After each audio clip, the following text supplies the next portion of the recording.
Hey, what's up? It's Mark at Alchemist.camp, where we learn Elixir and Phoenix by building things. Today, we're going to continue building out our basic Phoenix LiveView app that we started last time.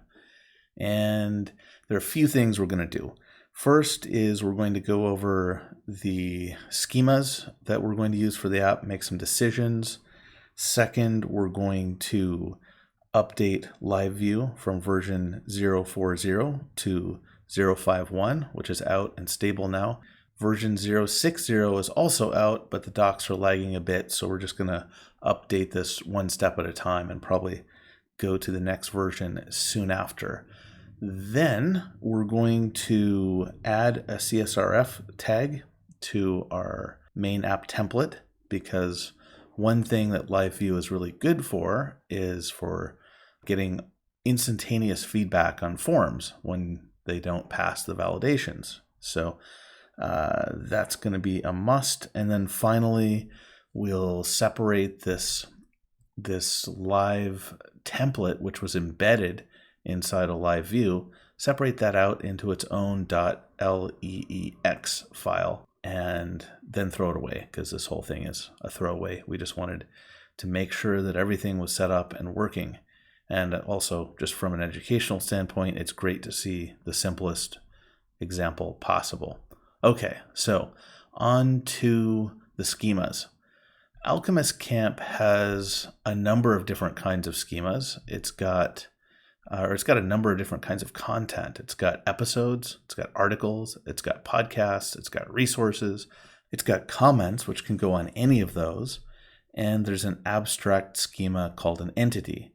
The reason for that is because it's there's certain things that we want to have consistent across all those content types, such as tags. If I click the setup tag, you can see there are a number of episodes where they've been tagged with setup, and there's also an article that's been tagged with that. Other tags, may have podcasts associated with them, or they do have podcasts associated with them. And there are other things like notifications and likes that are nice to have applied uniformly across all the kinds of content. However, we don't have quite the same level of complexity in Reactor. It's an app for hosting a podcast. We do want to have show notes for each podcast. We do probably want to have comments in them. And we probably want to have tags as well, but they don't need to be applied across other types of content. Or if they do, maybe we'll just have one other type later, but not 5. So let's take a visual look at Alchemist Camps first, and then we'll go from there. So in Alchemist Camp, all of these things are content: articles, episodes, podcasts, and others, which I just put a ... for, are content. And each of those has an entity ID. So I'm going to draw an arrow here because articles belong to entities. They have the entity ID. Episodes have an entity ID. Podcasts also do. Comments also do. And what that lets us do is it lets us load up the entity inside of an article or an episode or a podcast. And that's exactly what we do throughout the app. And then topics, which are the tags like setup, for example, that I clicked on. Well, these are actually not related to articles, even 2 levels of direction away. It's 3. There's an entity topics join table, which just has entity ID and topic ID. That's it. So this is basically how we apply a tag. If the tag, or if the topic ID of 4 had the text of setup, then we would just make an entity topic entry, and it would have topic ID of 4 and then entity ID of whatever entity ID was in the article or episode or podcast that was tagged with topic. So it's a many-to-many relationship between topic and entity. That is our tag. So I'll just call this tag. And similarly, likes, which I haven't really used too much so far, are just a join table with a user ID of the user that liked whatever piece of content and the entity ID that is in that piece of content. Now, comments are kind of doubly complicated because they have this entity ID here, just like the other types of content, but they also have another entity ID, which is for the parent. So I'll just say parent ID, parent entity ID. Let's clear all of that out. We'll start with a blank canvas and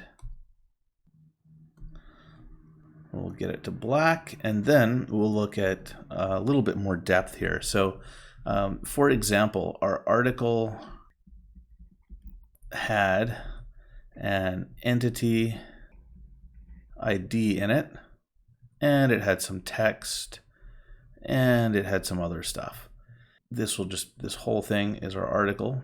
Then this entity ID might point to an entity we have here. And this is going to be messy handwriting, but you already know what it is because I've said what each of these things are 3 times. And the entity has a bunch of stuff that we don't really care about. And then there might be a comment.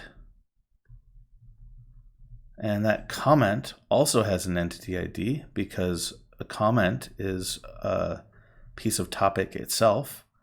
And it has a parent entity ID, and that will point to the entity of the parent. The comment has some text, and then it has some other stuff in it. So we have one article and one comment, and really this article plus entity, they always get loaded together. So it's like the entity here is part of the article, even though the article belongs to the entity. Then, of course, the comment is also an entity in its own right. So we have another entity, and it's got other stuff that we still don't really care about.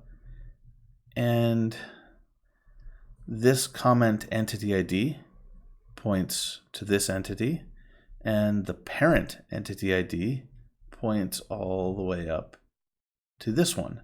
That way, the comment knows which article or which episode or podcast or whatever it was on, and everything can still have those uniform relationships with topics or whatever, and that's through a join table. So we've got these kind of distant connections, but a topic, in theory, it's not set up that way on a site now, but in theory we could have some topics that are also joined to the comments. So that would be a little bit strange to have a topic for a comment as opposed to for an article. But you can like comments just like you could like an article itself. So that's the reason for having this much complexity in the setup. But we don't need that for Reactor. Reactor is just going to have podcasts. So no articles, no episodes. Comments we'll still have.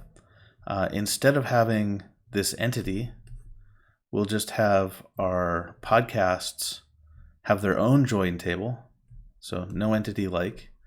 There'll be podcast like. And no entity topics will just be podcast topic.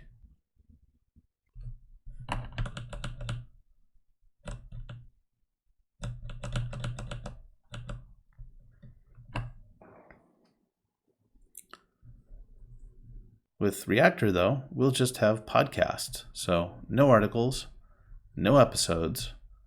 We will still have comments. We won't need entities anymore. And instead of an entity ID and a parent ID here, we'll just have a parent ID that'll link to a podcast.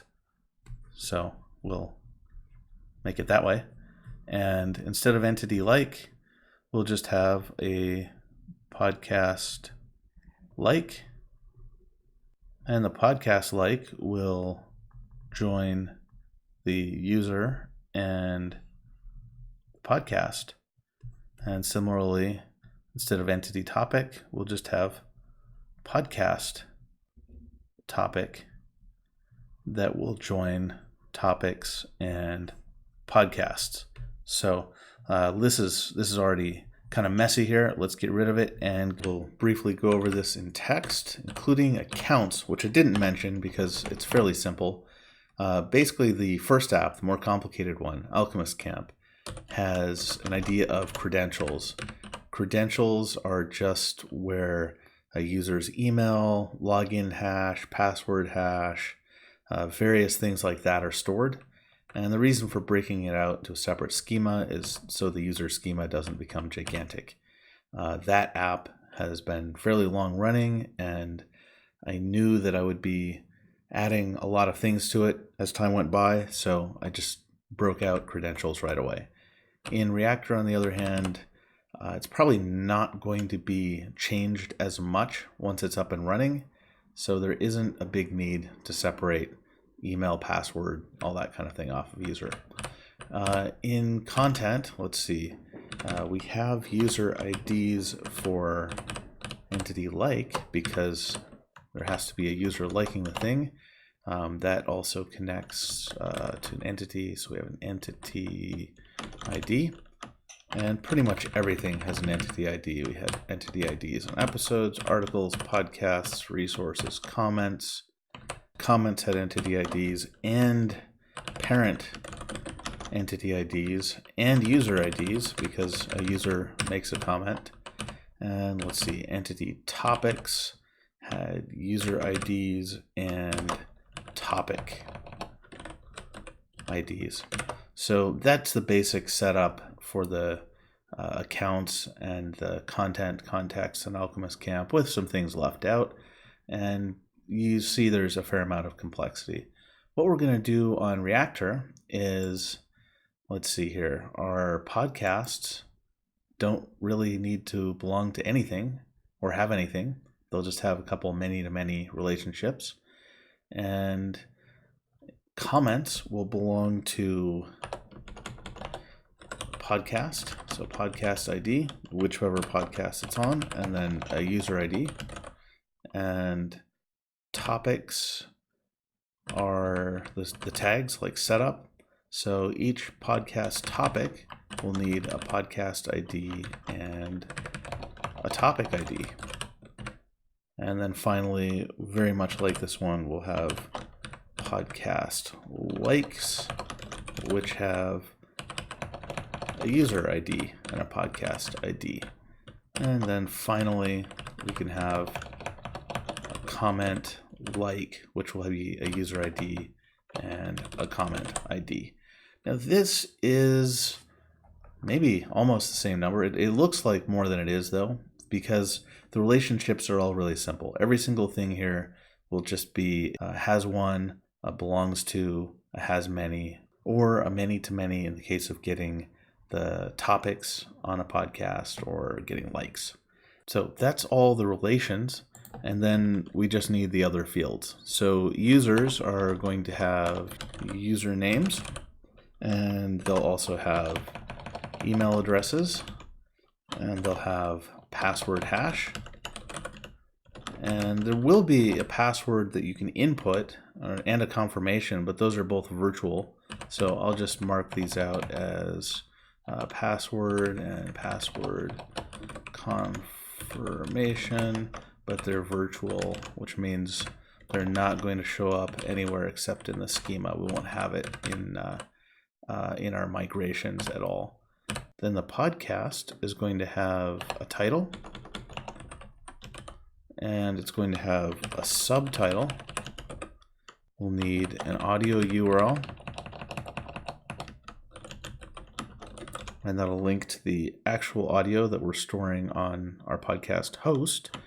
Then the main thing is going to be the show notes, and because it's nicer to have those in Markdown so that you can copy them directly, to someplace you're syndicating like Dev2 or Medium or something like that, we're going to have notes markdown form and then HTML form. We'll do the conversion at save time so that whenever we load the page, it's really quick and it's just HTML. Then finally, podcasts will need an isPublished flag. And if it's not published yet, it'll still be visible to admins, but not to anyone else. And admins, for now, I'm just going to have it set up so my email address and my co-host's email address are admins and nobody else is an admin. Just keep it really simple. Then finally, we might have transcripts posted on the site, but let's leave it out until they're there. Comments will also have an isPublished flag. That way we can hold them in moderation. And they'll have an isFlagged flag for anything we decide to flag. Will just be hidden from everyone and we'll know it's flagged. And finally, we might want to have like a user website, or we can actually put that in here. We'll just give users the ability, if they want to put in their website so that their comments link to it. And topics really just need whatever the name of the topic is. And that's got to be unique. So I'm going to put that in here. What else needs to be unique? Titles should be unique. Audio URLs should definitely be unique. Maybe that's not something we need to enforce at the database level though. Emails need to be unique and probably lock them down so they're not changed later on. And usernames are going to need to be unique. 2 users can have the same website. Yeah, that's fine. And maybe username should just be name, because usually on a podcast site you just have a name field instead of a username, and some people put in whatever they want there if they don't want to use their real name. And also email, yeah, we should probably have an email verification, so add an isVerified flag, and that'll just help remove spam, because once there are enough users, people will try to post links to whatever they can. So let's save this file, and instead of putting it inside the application itself, let's just go up one level. I'm going to put it in my Alchemist camp directory, and I'm just going to call it reactor plan.txt. Save that, and we can just use this over time whenever we want to for whatever we want.